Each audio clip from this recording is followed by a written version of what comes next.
baby's home.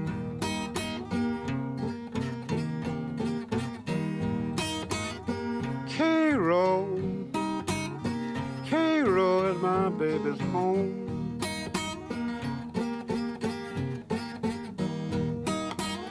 Going back to Cairo now, won't be long.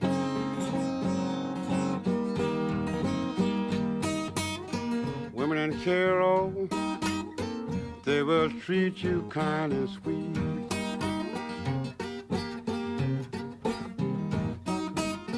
Women in Cairo, they will treat you kind and sweet.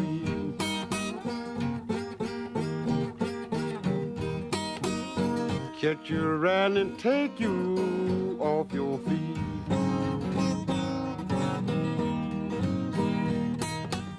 Shoot you and knock you, teach you and cut you too. Shoot you and knock you, teach you and cut you too.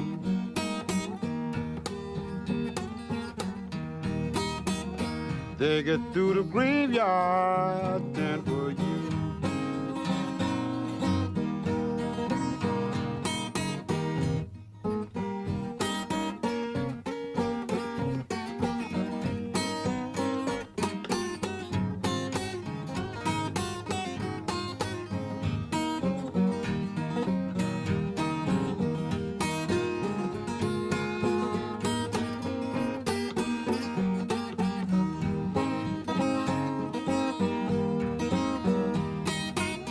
Cairo, Cairo, babe.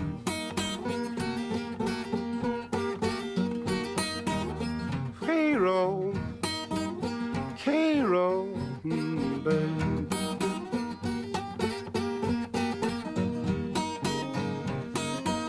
Women in Cairo send you down to your grave.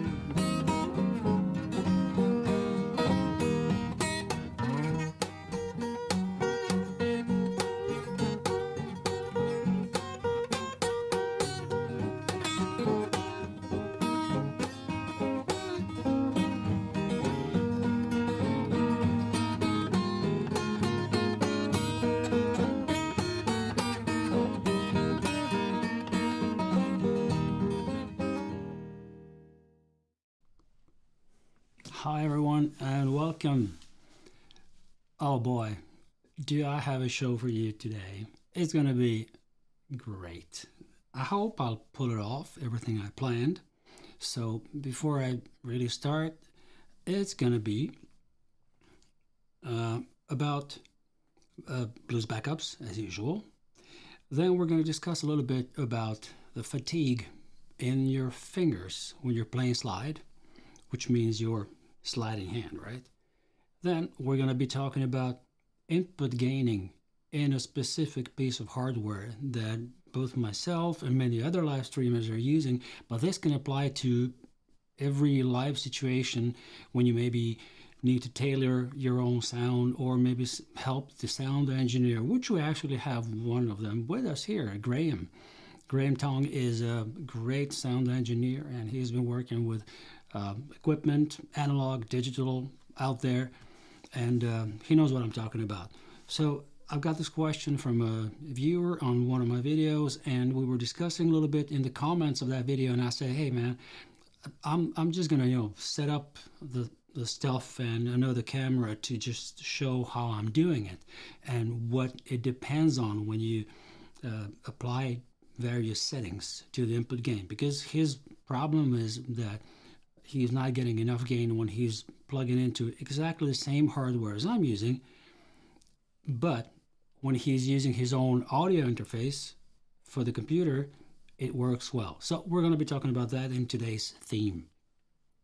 What else? I'm going to have a little challenge of today to try to arrange a song that I never played with slide before. It's going to be Mama Don't Loud. Mama Don't Loud, no music play around here. No. So that song. In the meantime, while I'm playing the backup and doing the rest of the stuff, maybe you can just search on Google to see who wrote that song, because I just didn't have the time. I thought this was going to be taking like 20 minutes to set up the camera and the RodeCaster Pro and pull it down in the boom arm or whatever. No.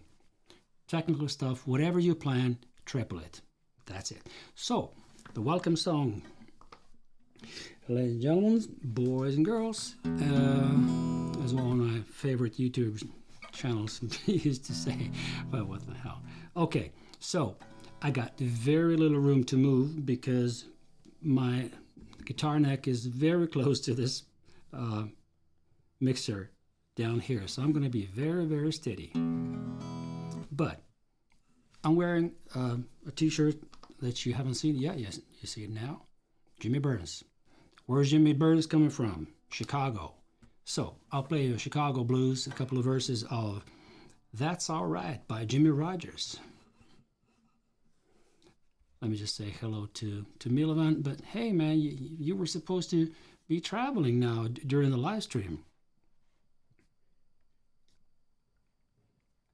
Okay, so you're all packed to go. Great. All right. Milovan actually suggested a great subject for one of the coming live streams, how to travel with your guitar. Usually we refer to how to fly with your guitar because it's easy on a train, right, and bus and everything, but flying, it's another game. But, all right, let's go.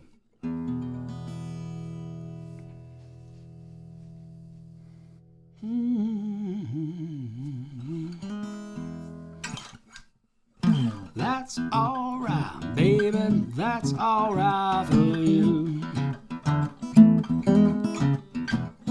That's all right, baby, that's all right for you. You treat me mean, baby, that's the way you do.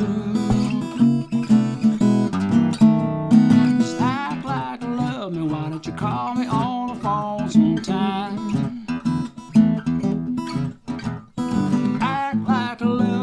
You call me on the phone sometime. To hear your sweet voice, baby, will ease my worried mind.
That's All Right Baby by great old Jimmy Rogers.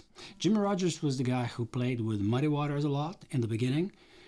He was together with Muddy and Little Walter on many of Muddy's iconic recordings from the late 40s and mid 50s, I think, for the Chess Records.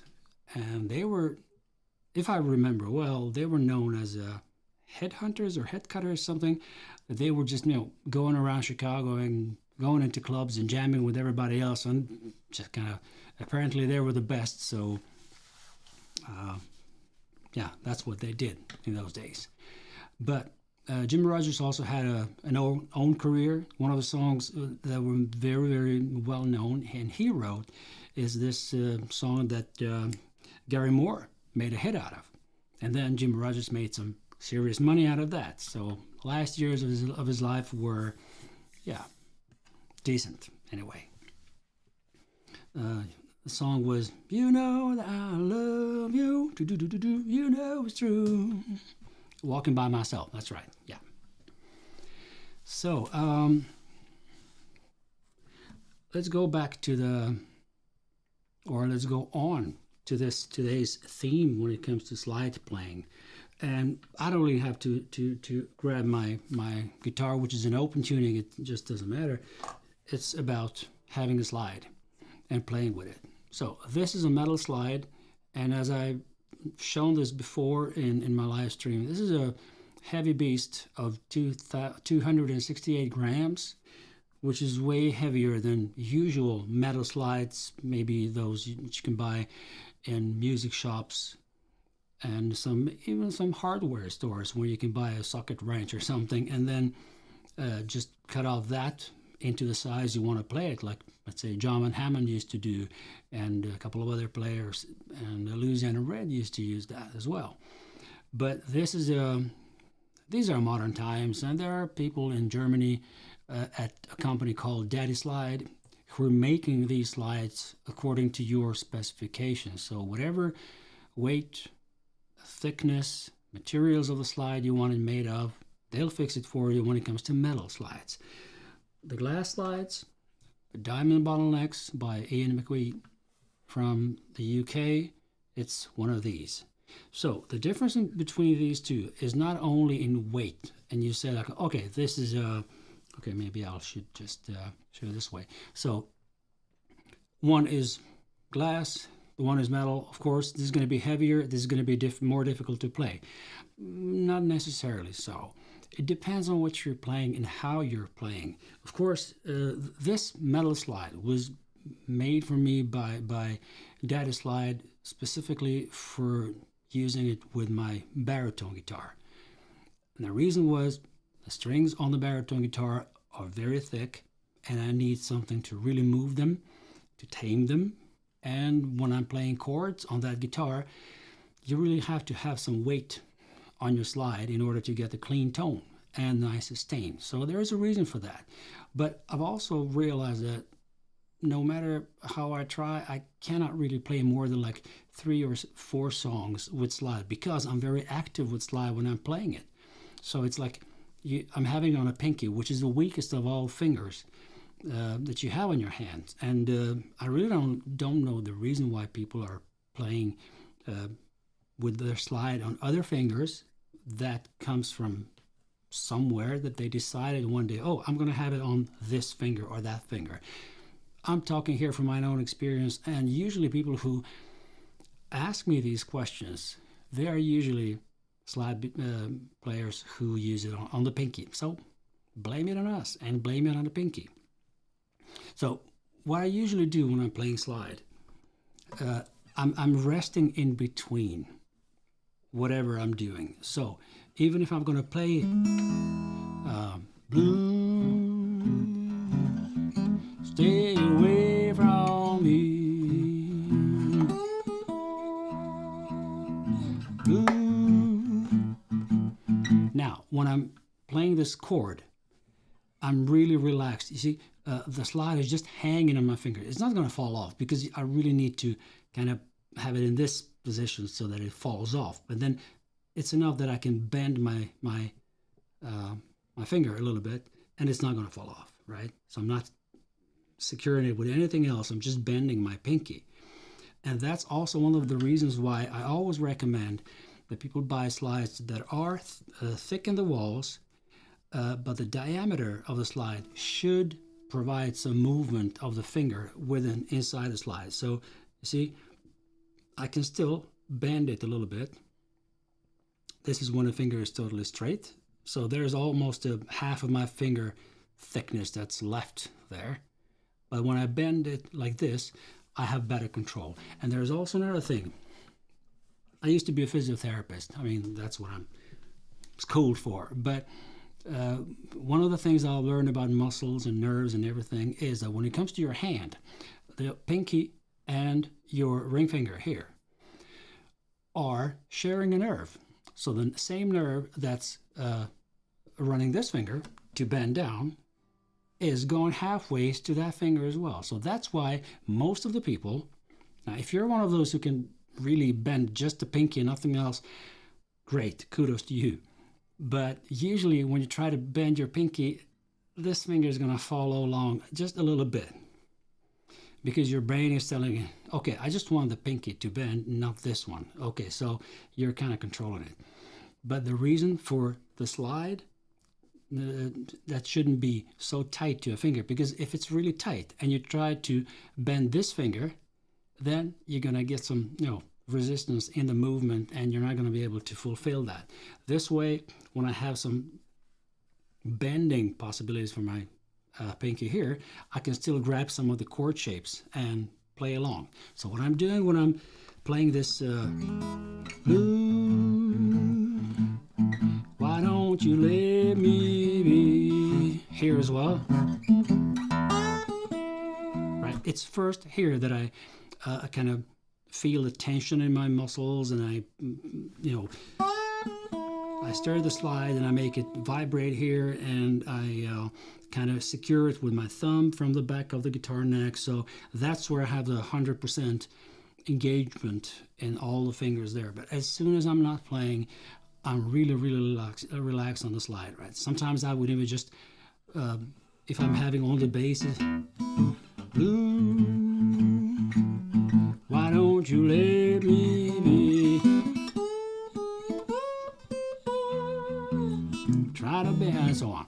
So that's one of the ways to kind of be savvy when it comes to how much energy and strength you're going to be needing for slide licks and all that. If you're playing the slide all the time, if you're playing some really serious, maybe instrumental songs with a slide, of course, then you'll have to engage it for the whole duration of a song. But I also have my own medicine to that. Is like, I don't play a couple of songs with the slide prior to a long instrumental where I'm going to be using the slide and continue playing slide, because it will be just too much. And first of all, dynamically, it's not so interesting.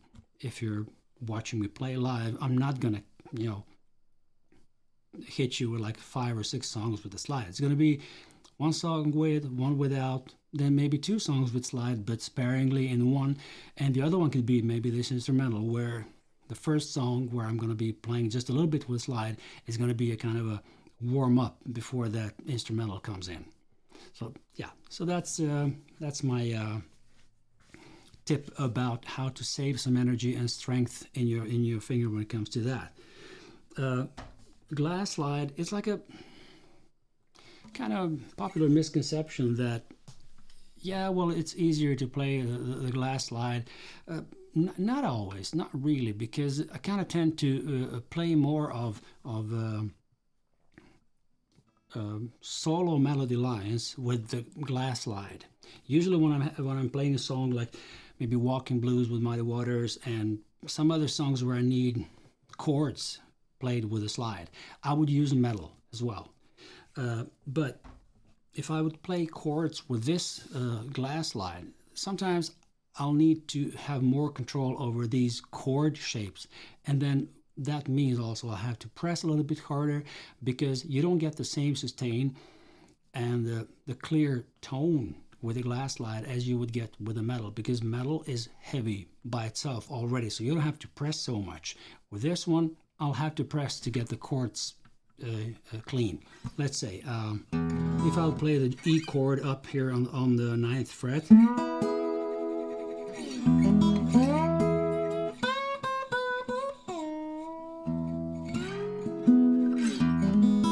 if I do the same thing with the metal slide,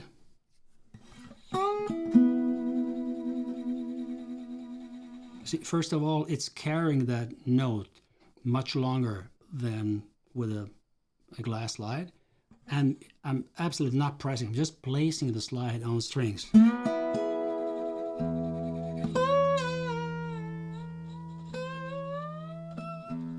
You're getting more sustain, and you're getting a kind of more concrete sound with a metal slide, but at the same time you're not getting this with a glass, this beauty.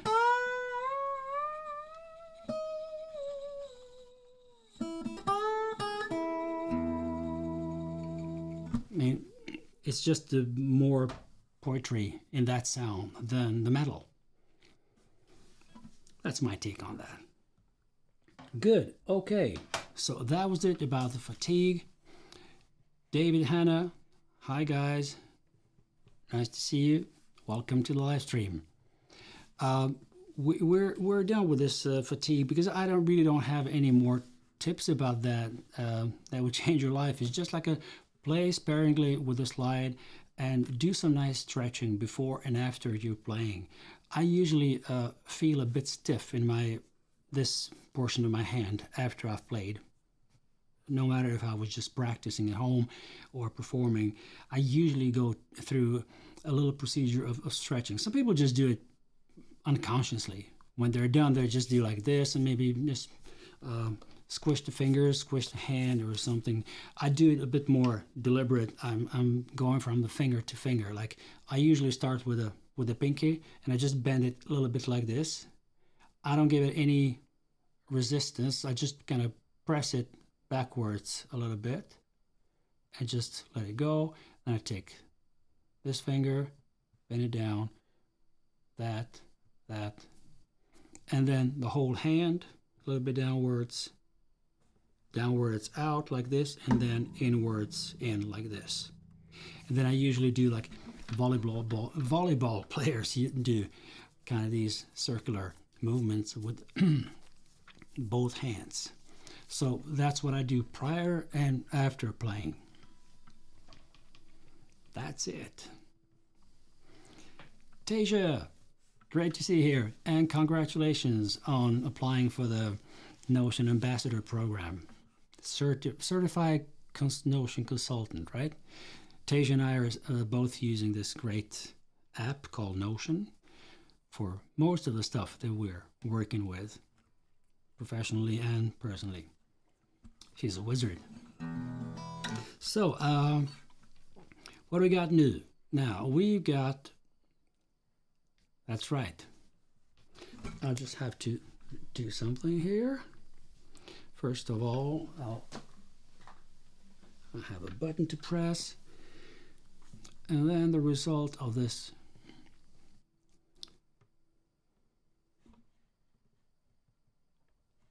What? I thought there were more than 50. Well, that's maybe because I'm on Twitter a lot, and I'm involved in all Notion communities on Twitter, and it feels like there are so many who are both ambassadors and certified consultants, and everybody's making templates and all that. So it's only 50. That's right. Okay, now we got a researcher here. Thank you, Milovan. That's great. It's a traditional folk song, Mama Don't Allow, first recorded in the 20s, but it's probably based on earlier songs, including Mr. Crump Don't Allow No Easy Riders. Oh, man. That's a great history. I actually heard this song for the first time by, I think, Jose Feliciano in the 70s. And that was even before I started playing the guitar. I had no clue what he was doing, but he was kind of imitating the basses and some solo on the guitar. Yeah, it was great. And then I used to play it with a country band. I think I've played that with my blues trio, with Peter Joe as well. But we kind of let it go because we were mostly playing clubs where you needed to play shuffles and, you know, a bit heavier stuff. This was like considered as kind of ragtimey stuff, and we were young and cocky, and we just wanted to, you know, impress people with shuffles. But the good thing is that we learned how to play shuffles out of playing it every single evening we were playing live. So, okay, let me show you now. I've got 2 microphones here. I'm going to put on the second one so that I can demonstrate this. So, right in front of me, which you cannot see maybe if I... No, not there. Sorry. If I show you here, no. This is occupied by this camera now, but nevertheless. So, I'm showing you now the interface, the main screen of the RodeCaster Pro, which is a mixer unit for live streaming. I could play live with this. It's no big deal. It's audio interface. It's a great unit for live streaming. And this is a touch screen, which is a pure heaven for people who are used to use mobile phones, tablets, and many of the modern mixers who have both digital and analog circuitry can be run from an iPad through a Wi-Fi connection or a Bluetooth. So this is nothing really kind of strange, but in any way, this is the home screen. This is where all the channels are visible, and you see this far here to your left, my left. That's the main microphone, which is above my head here. But then there are also two peakings on a 3 and 4, which are two condenser microphones that are in front of me, and they're responsible for the guitar. So those of you who are watching with headphones on, if I just knock on this microphone here and this one, they're kind of panned something like this, maybe not totally left, right, somewhere there. If you're watching in stereo, of course. But that's a 1, 2, 3, and 4. These two are for these two condenser mics. So if I press on number 3, you will see that the input gain of that microphone is 42 decibel, minus 42, of course. So if I just play the guitar for a second, see, I'm still in the green. It doesn't go over to the reds. So the input gain is set to be as for the condenser mic, which says up here. And I don't want to touch this because this channel is really good now, and I've been using it like this. I'm going to change and switch to number 2, where I have this overhead microphone, which I'm going to switch to now. So I'm going to disengage my main microphone. So now what you're hearing me through is this one here. So now what you're hearing is through another microphone, which is maybe some 50 centimeters away from me, and it's not as clear as the other one because it's another kind of microphone. But as you can see here, the settings for this one are called pod mic. So if I change this into broadcaster, right, it's going to go way low with the input gain. So I have to shout in order to get the same gain. So I'll have to go to 42 there as well. But as you see, it's much more volume on this microphone than on 42 decibels than in another setting that I had before on the pod mic. You see? Actually, it's not. It's the same. I thought it was going to be different.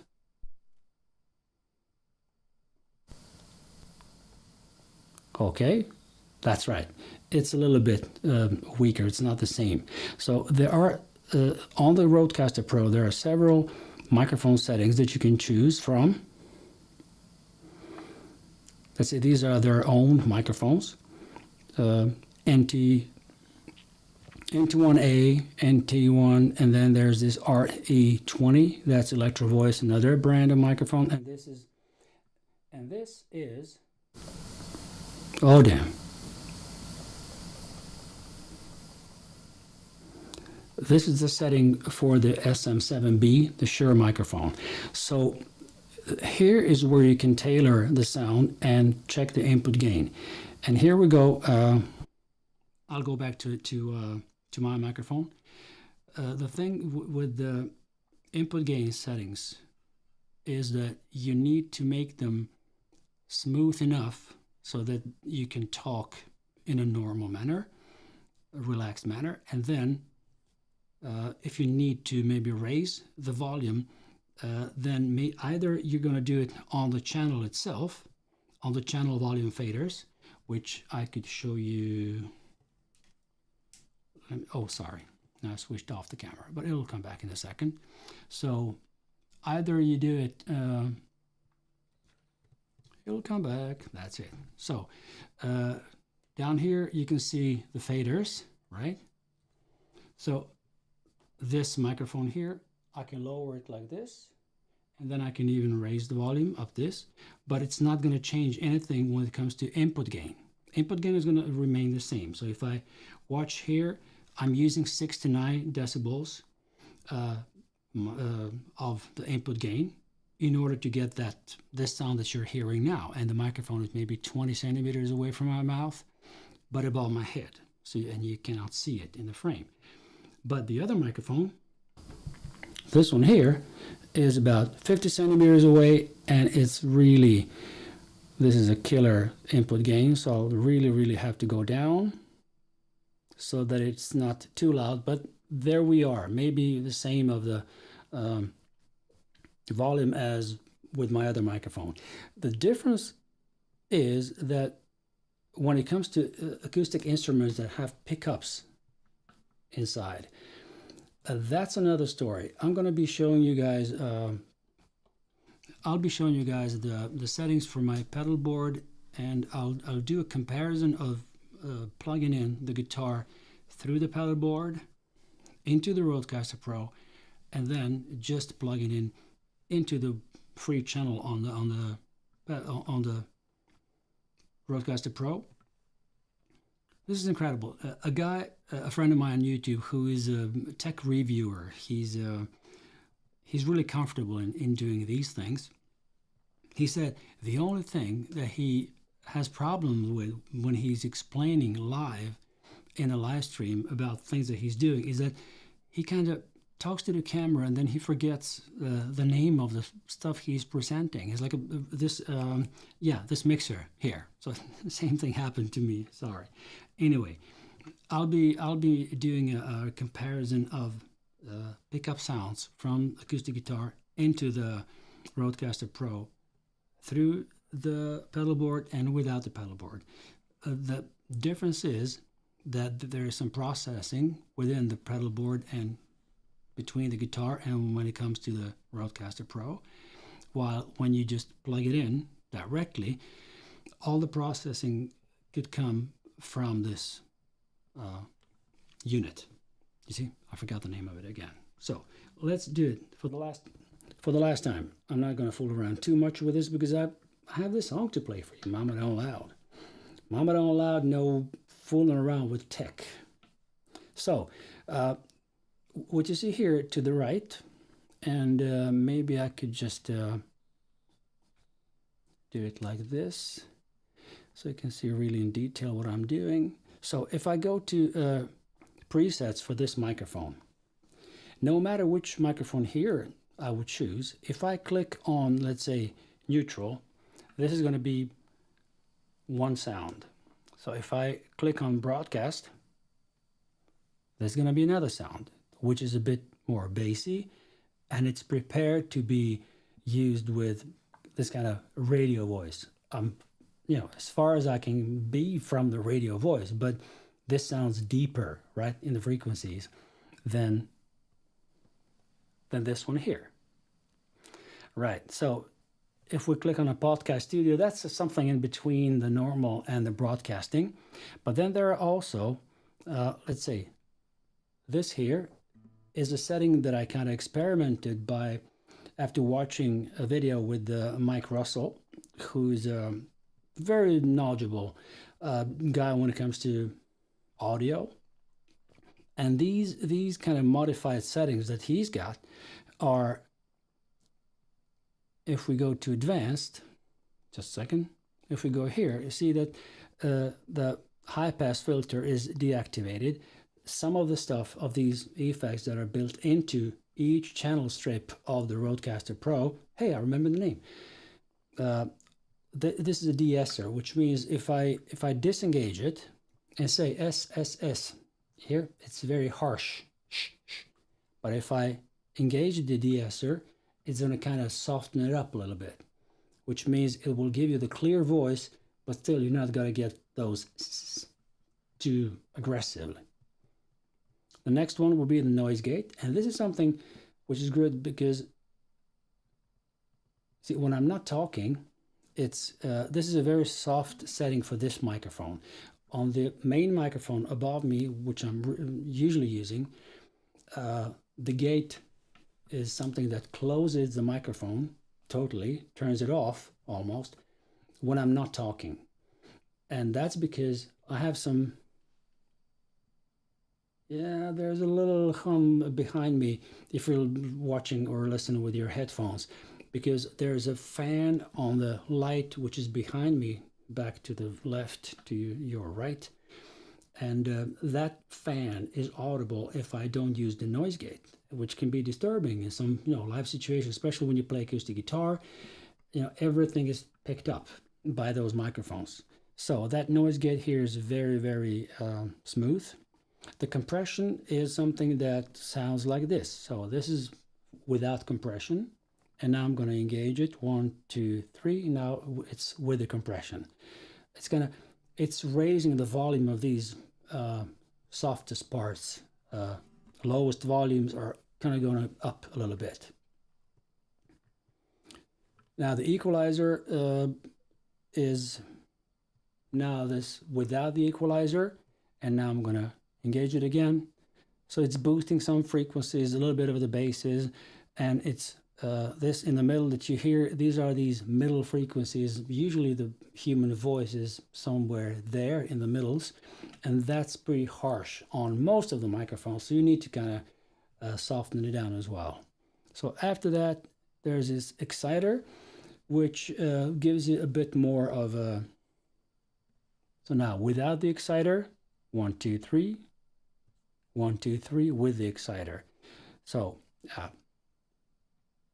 and panning, I cannot do this with this one. Well, I could just place this microphone to the left or right in the whole picture. Let's try to do that. So now I'm going with it to the left, which I can hear in my earphones. And now I'm going to the right. Right? That's it. That's cool. Now it's in the middle again. So yeah, basically that was it with that microphone. I can show you now what's happening on the first microphone, the main microphone. And then if I go to, you see number 3, which is one of my condenser microphones. Now it's panned in the middle. Let's put it a little bit to the left. Right, and then the next one is gonna be condenser, processing. It's not the advanced. No. Oh, that's right. Okay. Let's not go too deep into this because I think I've changed something while I was experimenting, so it's okay. Those both microphones are audible. They're here in front of us.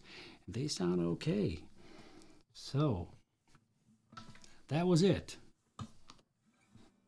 And this is going to be changed into this. And we're back in the old video and old audio. And this is how these two condenser mics sound like. And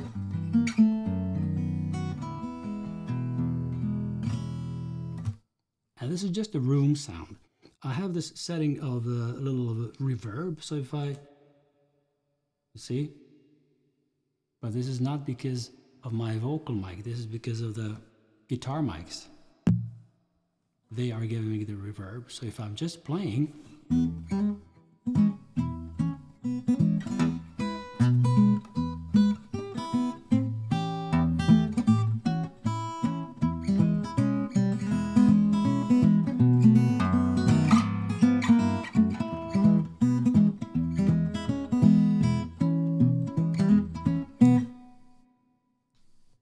right? But it's coming. So if I disengage, so this is now also on my microphone, which I don't really like. So if I would edit that,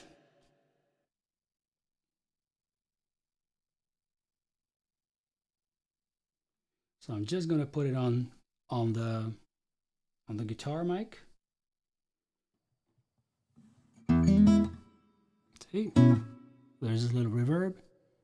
it's grabbing my voice as well because I'm very close to those mics as well. So there needs to be some other solutions for using the reverb in your home. But here, I think since there is a reverberation from the walls, I'm standing like maybe 2.5 meters from this wall in front of me, and then I have, I guess, 3 meters behind me, 3.5. So there's some kind of a room sound coming in anyway, like, yeah, it's okay. Right, so Mama Don't Allow. Today's theme. Mama don't allow no music play around here.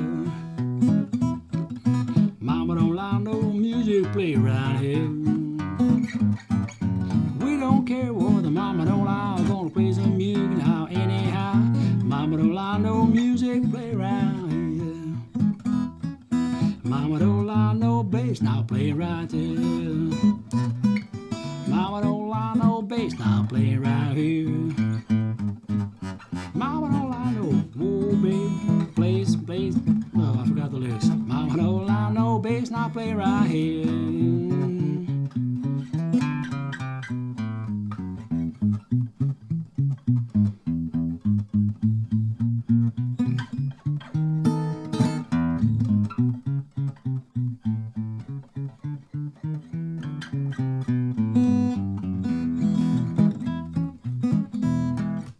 Usually when I would play this song with my harmonica player, and when we decide to play it like this in E, depending on harmonicas, depending on the mood we are in, and sometimes we play it like this, but sometimes you could play it in C as well. So the kind of more ragtimey.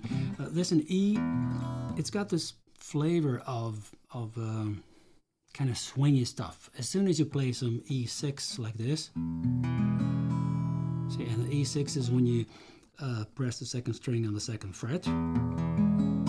Mama don't allow no music play around here. As soon as you pick like that, instead of Mama don't allow no music play around here. These chords are pretty clean, you know, it's a major chord, it's E, B, that's it.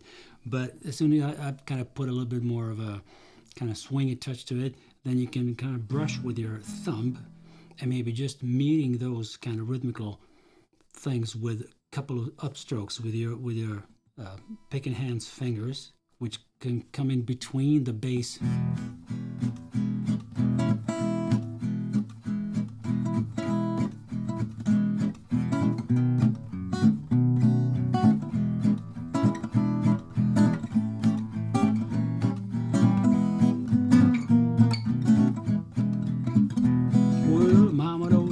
Swing and play around here.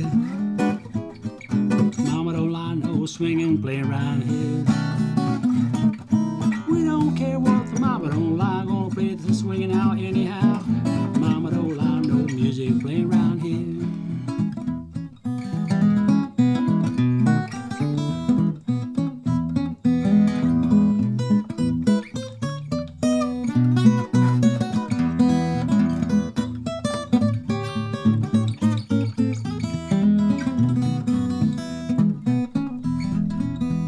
Something like that. Totally improvised right here for you.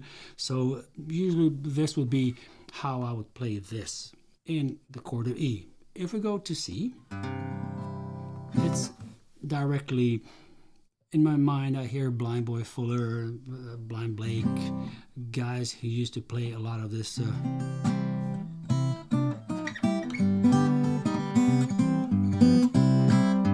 Mama don't like no music play around here. Mama don't like no music play around here. We don't care what the mama don't like, we're gonna play that new now anyhow. Mama don't like no music play around here. Mama don't like no guitar play around here.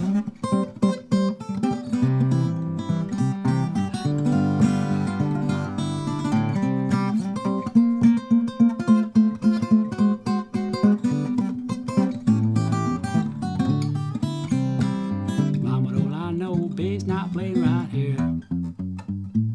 Mama don't allow no bass now play right here. It's almost like if I was about to play the bass run in this song, it would be better in the C, maybe. I don't know. And then there's also when you want to play a C, C7, F, then the diminished. There's this grip up here on the 5th fret with the fretted C6 chord, which is basically this. But I just grab it here with my index finger, and then you go. So this is 8th fret on the 1st string, and then you have the 8th fret on the 4th string.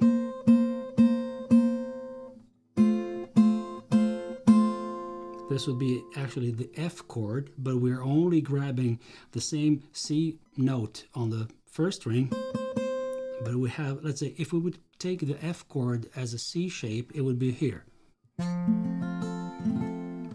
Right? F. So it's here. So these two strings are from the F chord. Now we're using this shape here.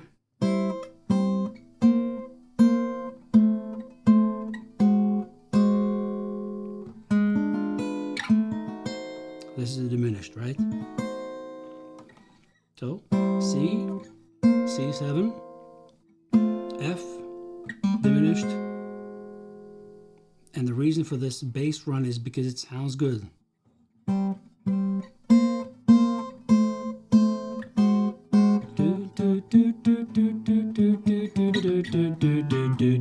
Mama don't like no music playing around here. Right. Okay, while we're at it, I could show you a lick by by Reverend Gary Davies. That's right, Reverend Gary Davies. He used to play this.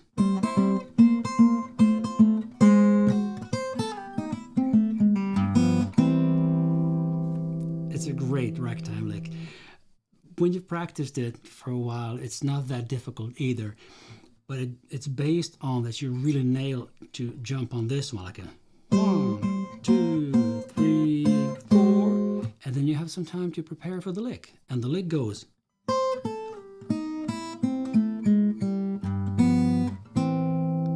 This is a tricky one because it's so beautiful. You play the G7. The 7th in the G7 is here with a note of F on the 3rd fret, 4th string. You're on C. So you're playing the 3rd, the note of E, and then the C here. So, sorry.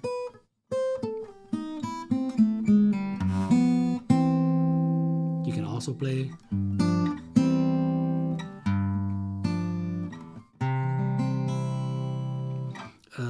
the tricky part with run in the melody, single string melody, is this. So this is the open 1st string that you play after you've come to from. So 8th fret, 5th, 3rd. And now you just press the 4th fret on the 2nd string. And then open 1st string, which gives you time to jump on this note C. And then you play the A, G sharp, and then you play the G. And that gives you time to grab the bass here and place your pinky on the 4th string and the 3rd fret. And at the same time you're picking, watch my picking hand, the 2nd string open, and this string fretted, and then both these from the C fretted. And there's a reason why I don't play them unison, like a... It's beautiful when you do it.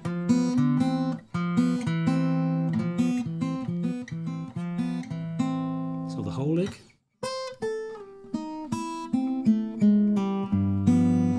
Oh, I put a pull off here, so like this.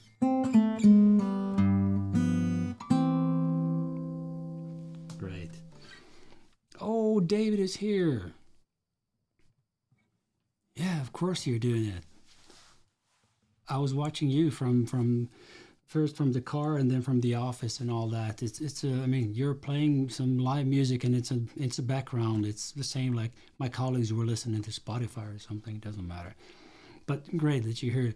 I've heard you having a cold, so I hope you really get well very soon.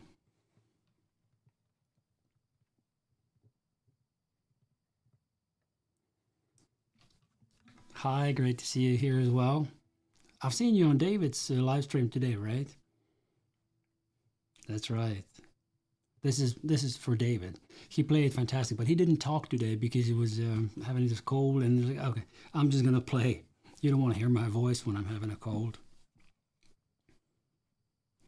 That's right. Oh, David had a question, and this is fantastic when you guys put the Q colon so that I really know and find it easily if something is a question or just a comment. Is there a way to practice the chords on the high G, B, and E strings like you did in a turnaround? G, B, E strings. I think you're referring to the first three strings. I very often play some chord shapes up there, especially when it comes to. All right, here's an example. If I play in E,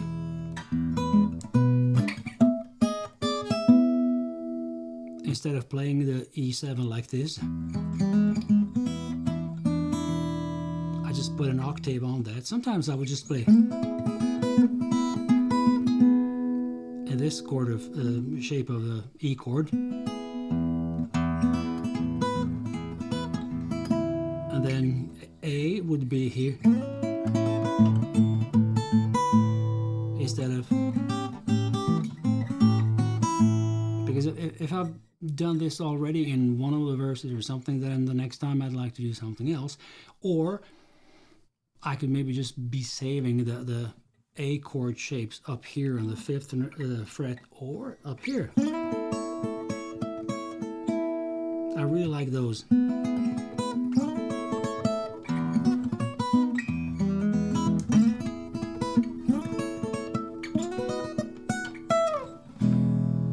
I don't know. I mean, these things.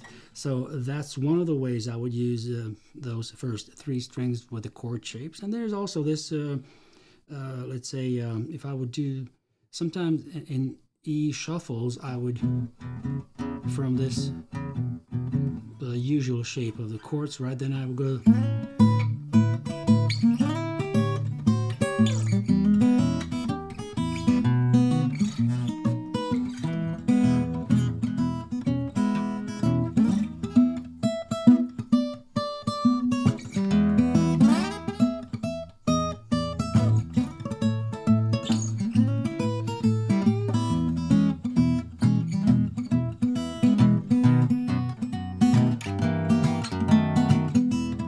Something like in the tradition of Mans Lipscomb, who was the master of this pumping bass.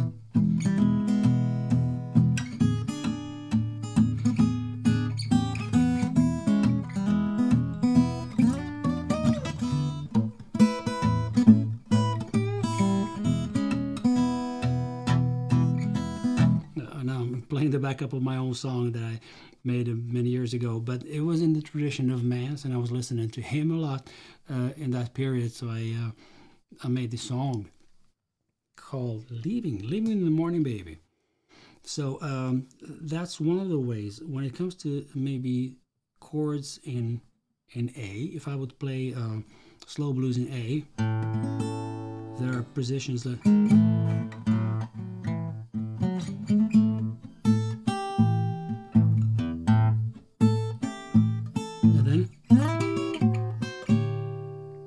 so just a regular A7 shape up here on the 9th fret.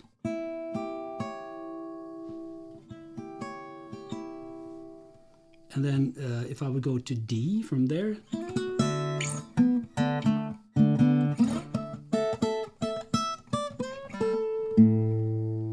so the most important part for me is to kind of maintain the basses so that I know where I am. The bass is always, there. If I'm not playing the concrete bass note, maybe I'll just go to kind of dampen the bass strings, but it's still going to be there. I don't like to leave treble strings totally alone. I think they'd be lonely.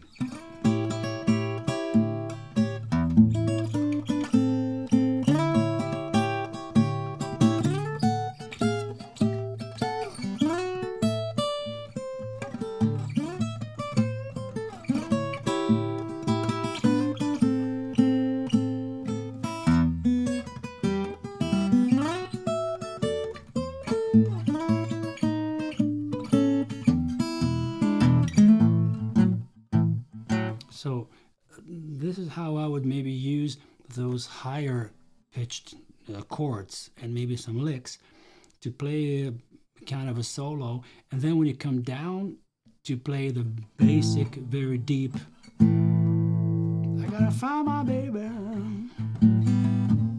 I declare I would lie,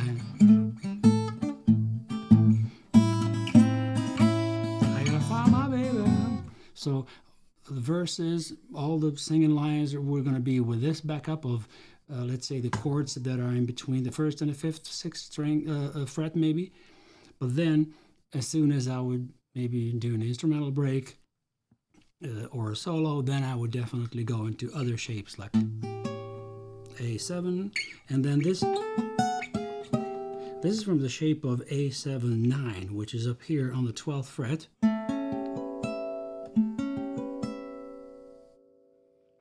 It's more usual that you play this chord shape in E, right? Or in the, but as an A chord, it's just going to be a chord maybe that I run through and maybe play one or two notes out of that chord, and that's why I'm playing.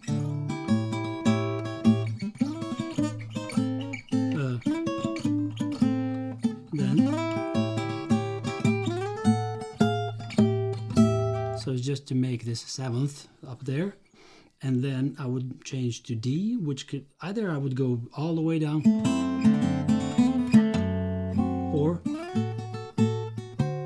oh that's right, here's another great shape of the D chord if you're playing in key of A, right? So if you're playing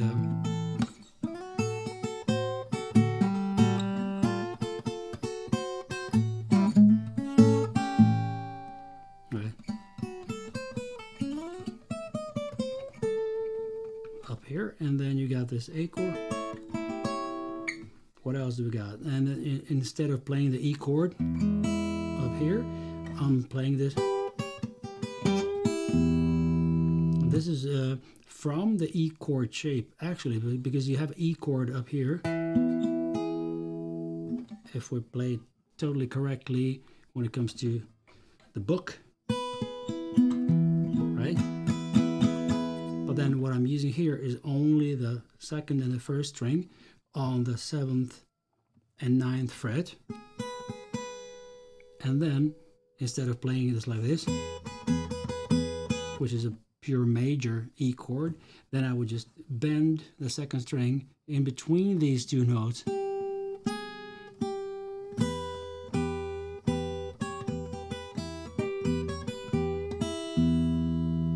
If you listen to old Big Bill Brunsey and some other artists, how they play this chord, it's very specific. So you can play like a Chicago blues stylish guy,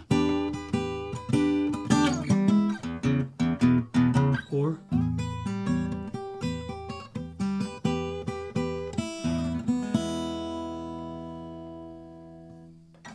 so that's that with those first 3 strings, what you can do with those. And C, what can we do there?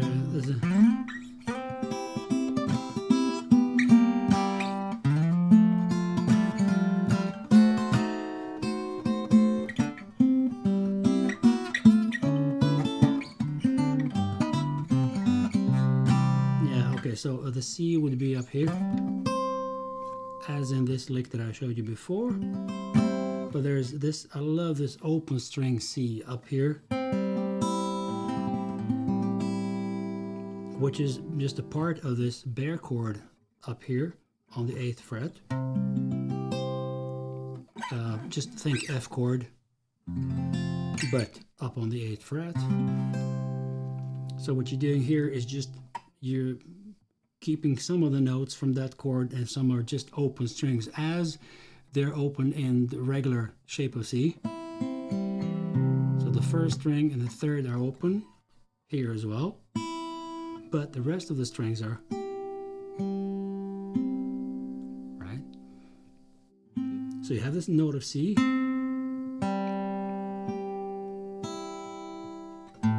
So you have the third, you have the fifth, you have the main note in the chord of C, but they're kind of twisted around, so they're not like on the piano that it's the same notes, maybe just in different octaves when you play them with one hand. Okay, David, I'm backing off. So this is the C, and then you play the C7, and you have F. Ooh, I like this. A bit dissonant. The dim dim, and then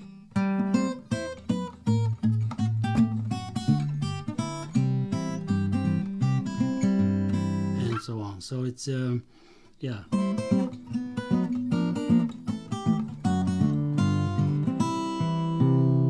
This is also something between Gary Davis, Blind Boy Fuller, Blind Blake maybe, that I just kind of take this chord of C and go chromatically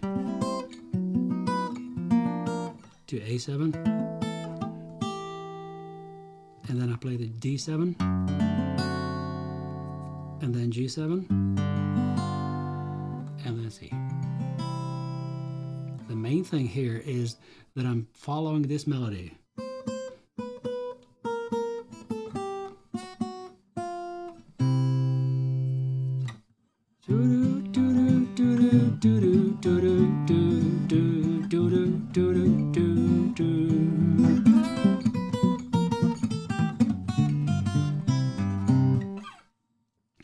Main thing with these rhythms is syncopation.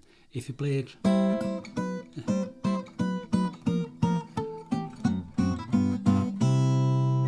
nice, of course, you can do it once maybe, but the jumpy thing comes from this.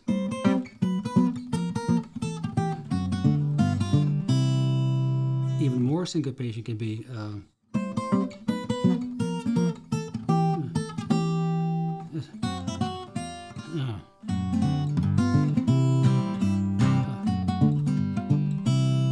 or so,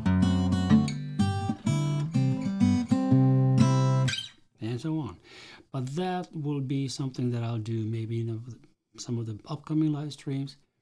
But for the next one, Milovan here gave me this great idea about that I talk about how to fly with your guitar. There are several solutions to that, and I know how it's in Europe. I never flew over to the States, so maybe you guys can help me out with that. There are different airlines. There's Delta, not Universal. What's this other? Yeah, you know more about that than I do, but I can prepare how it works with airlines here, and when you can check in the guitar, when you need to take it on board, if you're able to do it, if not, about the sizes and everything. I mean, I've done it all. I've been through a lot of stuff with various airlines over many, many years. But yeah, maybe we'll talk about that next week. Anyway, guys, thanks so much for coming. And I think I will leave you with a nice outro with a song that Sam and I recorded in 1996. I'm sitting on top of the world. The world is worried nowadays. Lots of shitty things are happening. So we're sitting on top of the world. Maybe we can say that. So anyway, guys, thanks for coming today, and I will see you next week.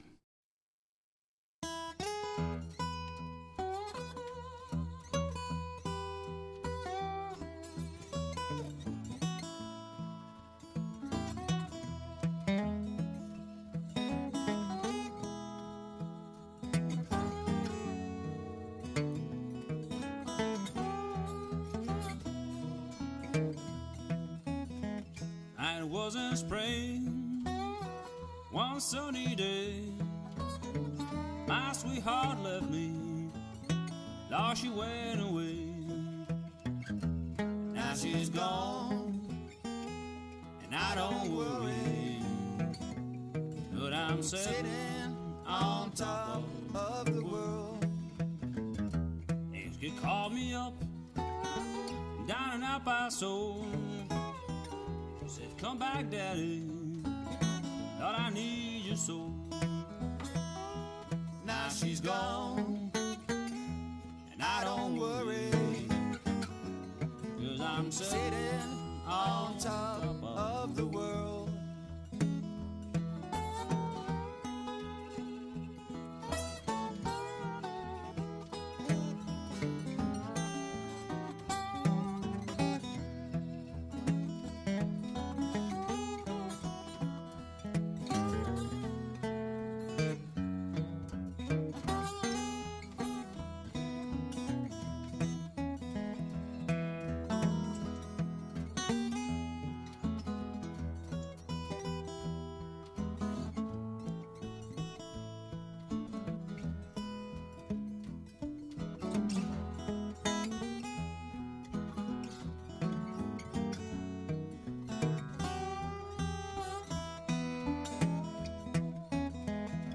Don't like my peaches, don't you shake my tree.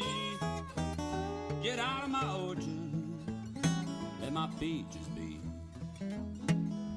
Now she's gone, I don't worry, but I'm sitting on top of the world.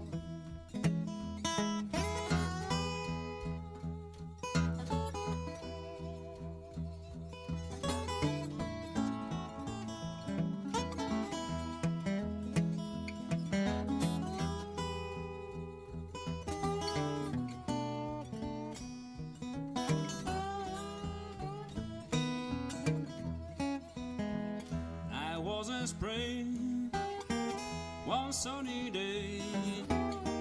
My sweetheart left me, now she went away. Now she's gone, I don't worry, but I'm sitting on top of the world. Now she's gone, I don't worry, but I'm sitting on top